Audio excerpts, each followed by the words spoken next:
이 시간 함께 나눌 말씀, 우리 에베소서 2장 8절부터 10절 본문으로 우리는 그가 만드신 바라라는 제목으로 함께 은혜를 나누길 원합니다. 말씀을 준비하면서 알게 된 따뜻한 시 한 편을 제가 낭독해 드리면서 말씀을 시작하기 원하는데요, 우리에게 참 익숙한 나태주 시인이 쓴 선물이라는 시입니다.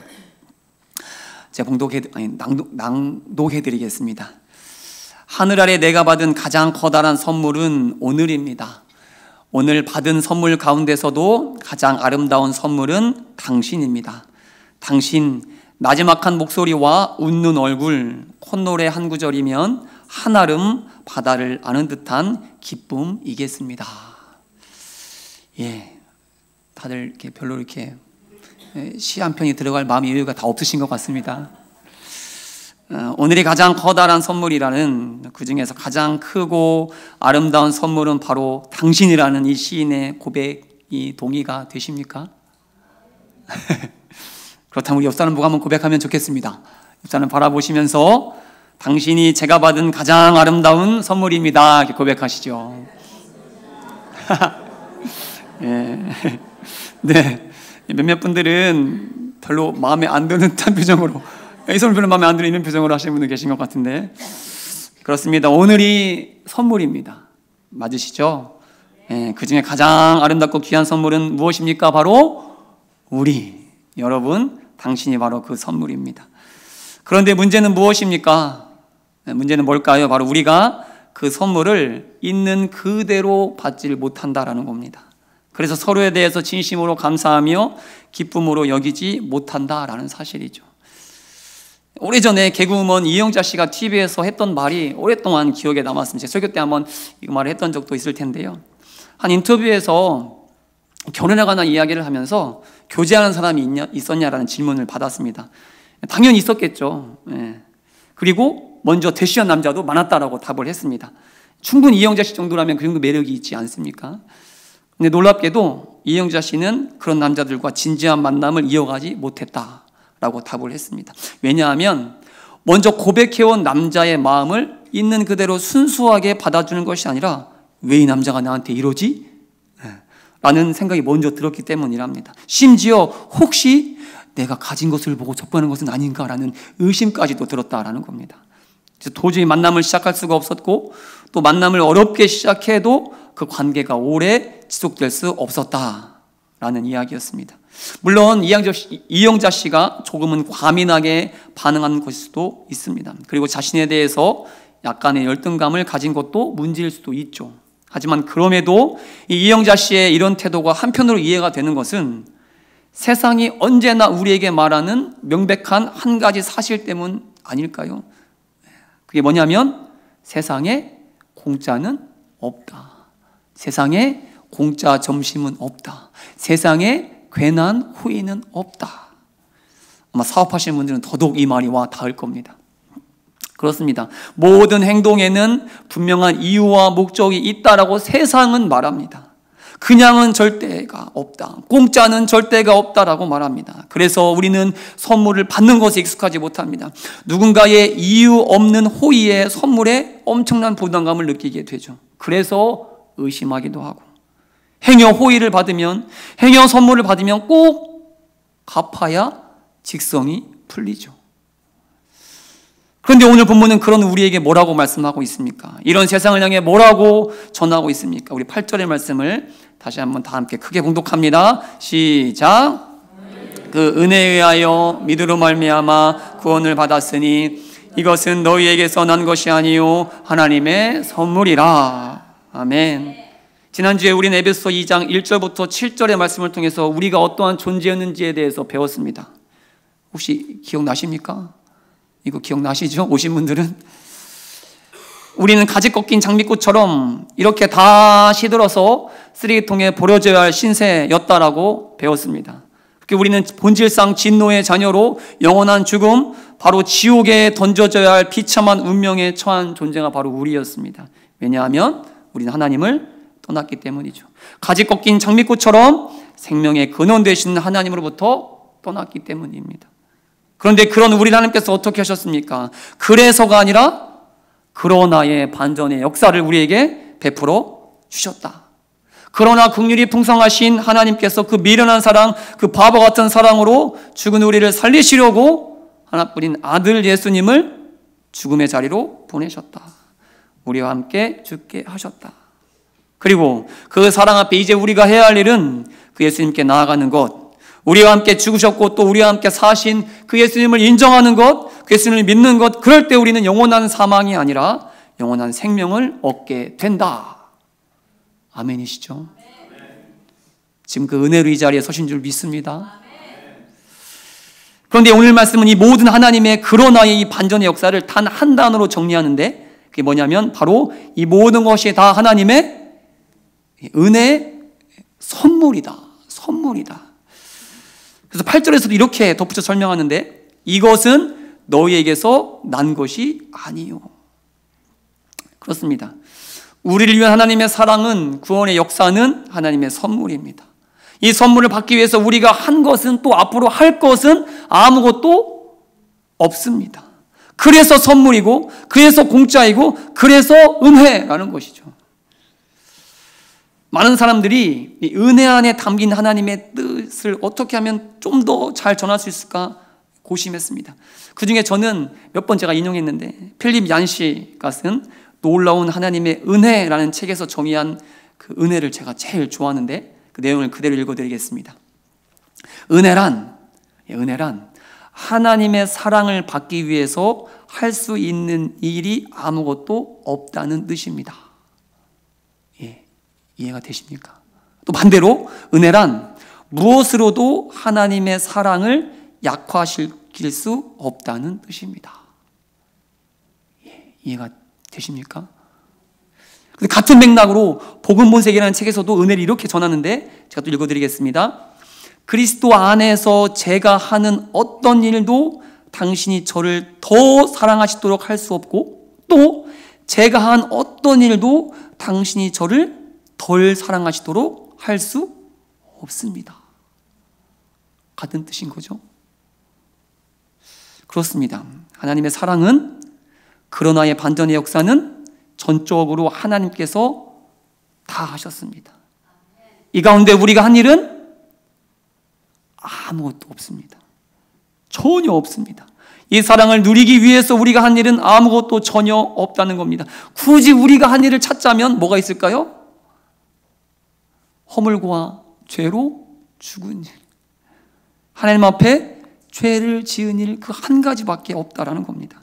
그러니 우리의 행동이, 우리의 행위가 하나님의 그 사랑에, 하나님의 구원의 역사에 그 어떠한 영향도 미칠 수가 없다라는 사실입니다.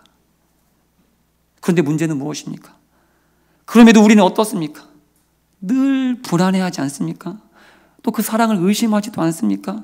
이영자 씨처럼 나를 그냥 좋아할 리가 없어, 나를 순수하게 사랑하실 리가 없어, 뭔가 목적이 있을 거야, 뭔가 이유가 있을 거야 라면서 그 은혜와 사랑을 받을 만한 이유와 조건을 찾으려고 애쓰지 않습니까? 또 뭔가 내가 잘못하면, 내가 실수하면, 내가 열심히 기도하지도 않고 봉사도 가끔 빼먹고 예배도 빠지고 기도에도 빠지고 헌금도 빼먹으면 행여 하나님이 나를 미워하시지 않을까, 행여 나의 구원이 취소되지 않을까라는 불안감 속에서 두려운 마음으로 신앙생활을 하고 있는 분도 혹시 계시지 않습니까? 그래서 오늘 본문에서 사도 바울은 그런 우리를 위해, 늘 의심하고 걱정하는 우리를 위해 반복해서 강조하고 또 강조하는 겁니다. 이 모든 것은 다 하나님의 은혜입니다. 이 모든 것은 다 하나님의 선물입니다. 그러니 의심하지 마십시오. 그러니 불안해하지도 마십시오. 이렇게 외치는 사도 바울도 과거에는 어떤 자였습니까? 가장 앞장서서 예수 믿는 자들을 괴롭혔던 자, 아니 예수 믿는 자들을 잡아다가 죽였던 자, 그래서 내가 바로 죄인 중에 괴수였습니다라고 고백할 정도로 극악 무도했던 자가 바로 사도 바울 아니었습니까? 그래서 사도 바울은 하나님의 은혜와 사랑을 경험한 후에 이렇게 고백하는 거죠. 우리가 잘 아는 말씀 로마서 5장 8절 다 함께 봉독합니다. 시작. 우리가 아직 죄인 되었을 때에 그리스도께서 우리를 위하여 죽으심으로 하나님께서 우리에 대한 자기의 사랑을 확증하셨느니라. 아멘. 유진 피터슨 목사님이 쓴 메시지 성경에서는 이 말씀 이렇게 전하는데 제가 봉독하겠습니다. 그러나 하나님은 우리가 그분께 아무 쓸모가 없을 때에 당신의 아들을 희생적 죽음에 내어주심으로 그렇게 우리를 위해 당신의 사랑을 아낌없이 내놓으셨습니다. 언제라고요? 아무 쓸모가 없을 때. 그렇습니다. 우리는 하나님의 사랑을 받기 위해서 할 수 있는 일이 아무것도 없습니다. 또한 그 무엇으로도 우리를 향한 하나님의 사랑을 약화시킬 수도 없다라는 겁니다. 우리의 행위가 때로 그것이 실패일지라도 우리를 향한 하나님의 사랑에는 그 어떠한 영향도 미칠 수가 없다는 사실입니다.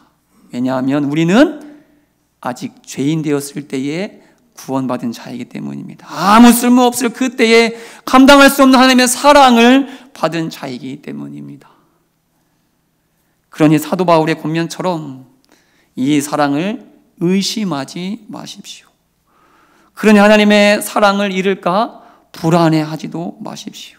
오히려 의심이 생길 때마다, 오히려 불안한 마음이 생길 때마다 오늘 이 말씀, 이 사도 바울의 간절한 이 호소, 에베소 2장 8절의 말씀을 마음 가운데 깊이 새기는 우리 모두가 될 수 있길 축복합니다.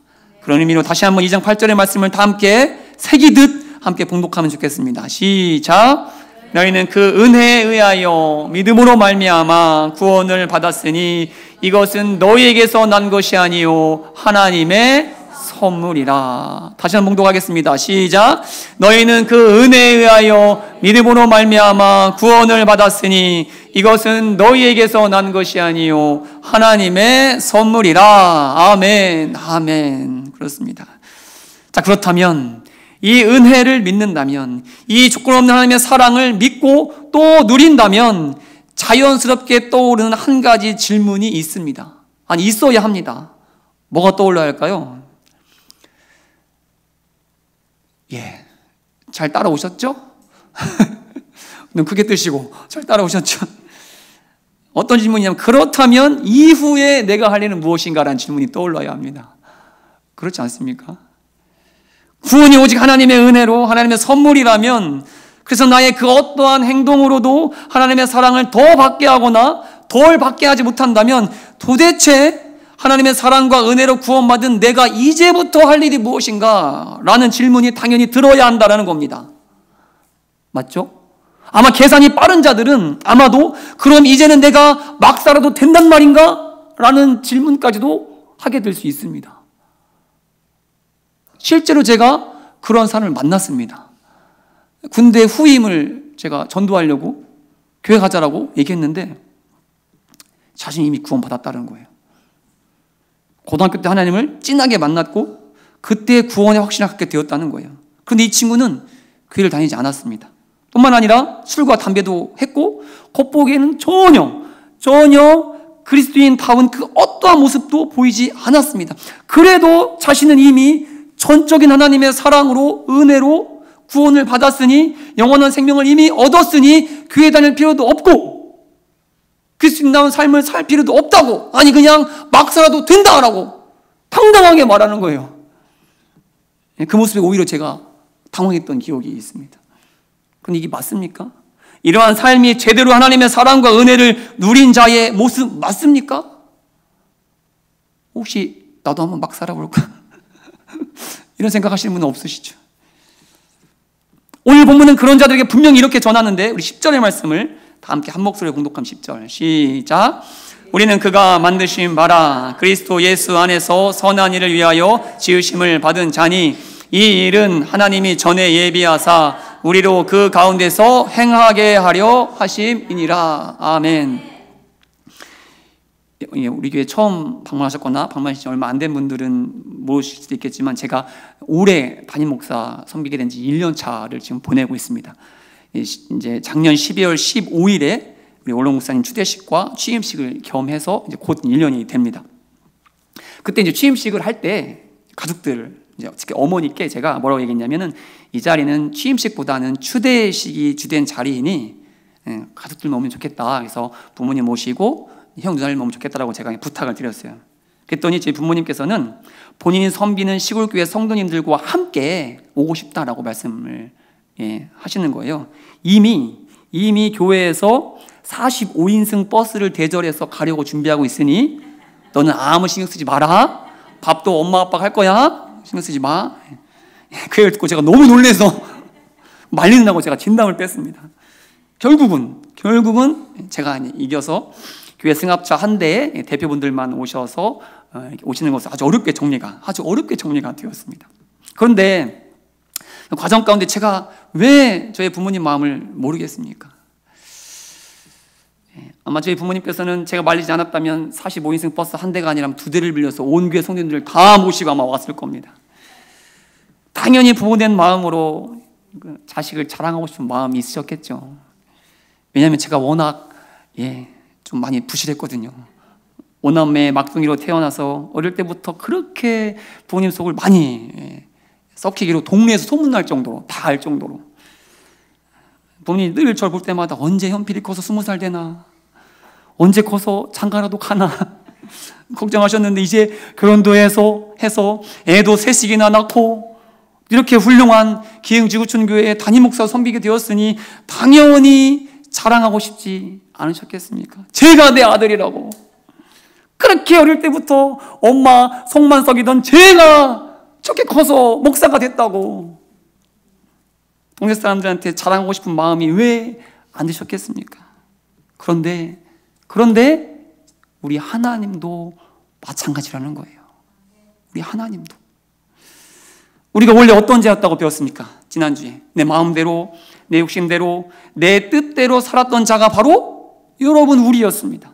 그렇게 내가 내 삶의 주인이 되어 나 자랑하기 바쁜 삶을 살아왔습니다. 자신의 운명이 어떠한 비참한 처지에 놓인지도 모르고 그냥 내가 가진 것, 내가 타는 것, 내가 사는 곳, 내가 누리는 모든 것을 자랑하기 바쁜 삶을 살아왔습니다. 그렇게 하나님 속만 썩인 자가 바로 우리였습니다. 여러분이었습니다. 그런데 그랬던 우리를 하나님께서 구원해 주신 겁니다.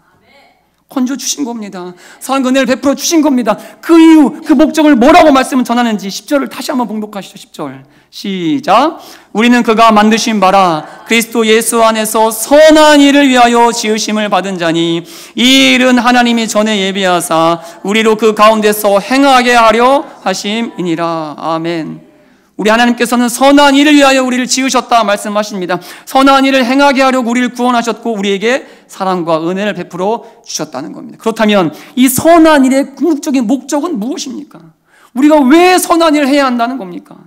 그 이유를 에베소서 1장 12절에서 이미 앞서서 이렇게 사도 바울은 전하고 있는데 우리 1장 12절을 다 함께 봉독합니다. 시작. 이는 우리가 그리스도 안에서 전부터 바라던 그의 영광의 찬송이 되게 하려 하심이라. 영광의 찬송이 되게 하시려고 우리의 삶으로 우리의 선한 행동으로 하나님께 영광을 올려드리기 위함이다. 온 세상 속에서 하나님을 찬송하기 위함이다. 더 이상 나를 자랑하는 삶이 아니라 이제는 하나님을 자랑하는 그러한 삶을 살게 하시려고 우리를 구원하셨다. 우리에게 사랑과 은혜를 베풀어 주셨다. 그래서 세상 속에서 우리 하나님도 제가 저 김권사가, 저 박권사가, 저 김집사가 내 아들, 내 딸이라고 그렇게 속썩이던 저 현필이가 목사가 됐다고 이 자랑을, 이 자식 자랑을 우리 하나님도 하고 싶으셨다라는 겁니다. 앞서 광고 시간에 그 리뷰 영상을 통해 보신 것처럼 50여 분의 성도님들과 아이들이 토요일날 모여서 지역을 섬기는 플러깅을 했습니다. 쓰레기도 줍고 전도지도 나누는 사역을 했습니다. 그때 그냥 갈 수 없 등에 붙이고 간 것이 바로 앞에 영상 보신 것처럼 뭐가 붙어 있죠? 교회 이름 딱 붙이고 갔습니다. 열심히 딱 전도하고 쓰레기 주우면은 교회 이름 딱 보고 자랑하려고, 교회 이름 자랑하려고, 우리 교회에서 한다라고 자랑하려고 나갔습니다. 몇몇 분들이 이 스티커가 너무 이뻐서 옷을 빨지 않고 며칠도 입었다는 이야기도 들었는데 제가 말씀을 준비하면서 제가 스티커 제작을 잘못했다는 생각을 했습니다. 왜냐하면 우리가 붙여야 할 스티커는 교회 이름이 적힌 것이 아니라 바로 이 사진 속 문구였으면 더 좋았겠다는 생각이 들었기 때문이에요. 바로 Made in God. 그렇습니다. 우리가 평생 자랑해야 할 이름 무엇이겠습니까? 교회 이름이 아닙니다. 교회 이름이 아니에요. 또 장로, 권사, 집사, 목사라는 직분도 아닙니다.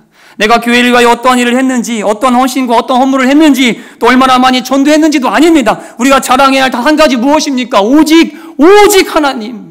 나를 지으신 하나님, 나를 부르신 하나님, 나를 구원하신 하나님, 하나뿐인 아들도 아낌없이 내어주신 그 하나님, 그 하나님의 이름만 자랑하는 우리가 되어야 한다라는 겁니다. 그래서 오늘 사도 바울은 이렇게 또 우리에게 전하는데 10절 말씀을 보면 우리는 그가 만드신 바라라고 얘기합니다. 그래서 만드신 바라라는 게 헬라어 원어로 하면 포이에마예요. 포이에마. 한번 들어보시죠. 포이에마. 포이에마. 뜻은 작품인데 그냥 만든 작품이 아니라 대충 만든 게 아니라 온 힘을 다해 만든 걸작품. 마스터피스. 예. 그렇습니다. 하나님의 은혜와 사랑으로 구원을 받은 우리는 모두 하나님의 작품, 그것도 하나님의 걸작품입니다. 피카소나 레오나르도 다빈치 이 정도와도 비교할 수 없는 최고의 작가이신 우리 하나님의 작품. 뭐라고요? 메이드 인 차이나 아니에요. 코리아도 아니고 메이드 인 갓. 메이드 인 갓. 그렇게 하나님께서는 은혜와 사랑을 우리에게 메이드 인 갓 스티커를 우리 등판에 딱 붙여주신 겁니다.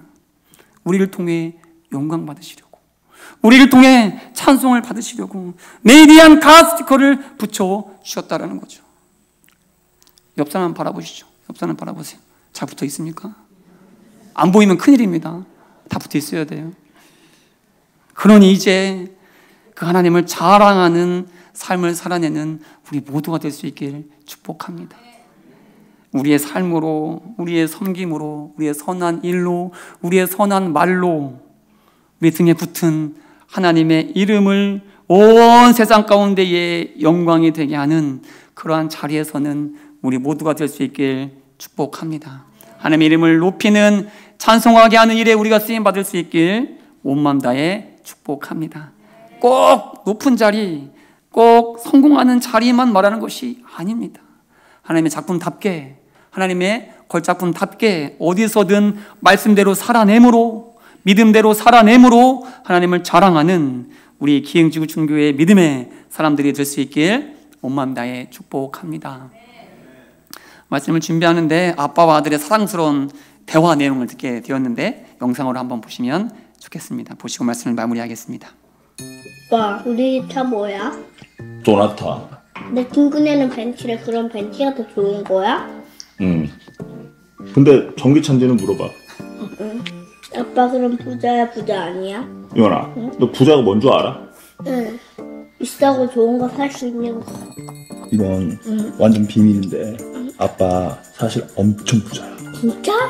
아빠는 세상에서 가장 비싸고 소중한 보물이 하나 있거든. 뭔데? 이원이. 그래? 아빠! 어? 그럼 나도 부자네? 왜? 세상에서 가장 좋은 아빠가 있으니까. 사랑스러운 부자지간 아닙니까? 다 이렇게 어릴 때 다들 이렇게 대화하셨죠, 많이. 그렇죠? 제 영상을 보면서 우리 하나님도 세상에서 제일 부자라는 생각이 들었습니다. 우리 하나님 부자시죠? 그렇죠? 온 세상의 주인이시니까. 온 우주가 다 하나님 건데 부자시죠? 근데 하나님은 온 세상에 다 내 거여서 부자가 아니라 영상 속 아빠처럼 이렇게 말씀하실 것 같아요. 나는 세상에서 제일 부자야.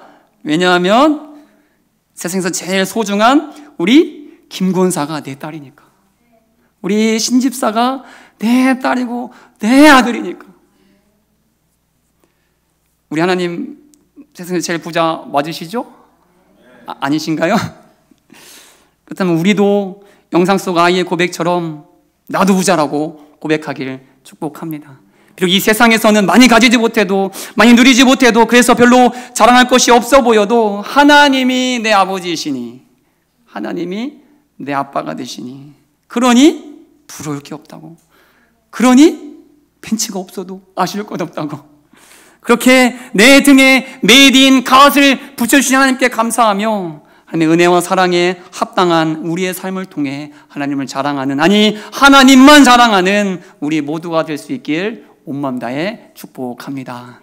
한 주간 그렇게 등 뒤에 붙어있는 메이드 인 갓을 의식하며 감사하며 하나님을 자랑하는 우리 모두가 될 수 있길 축복합니다. 다 함께 기도하시겠습니다.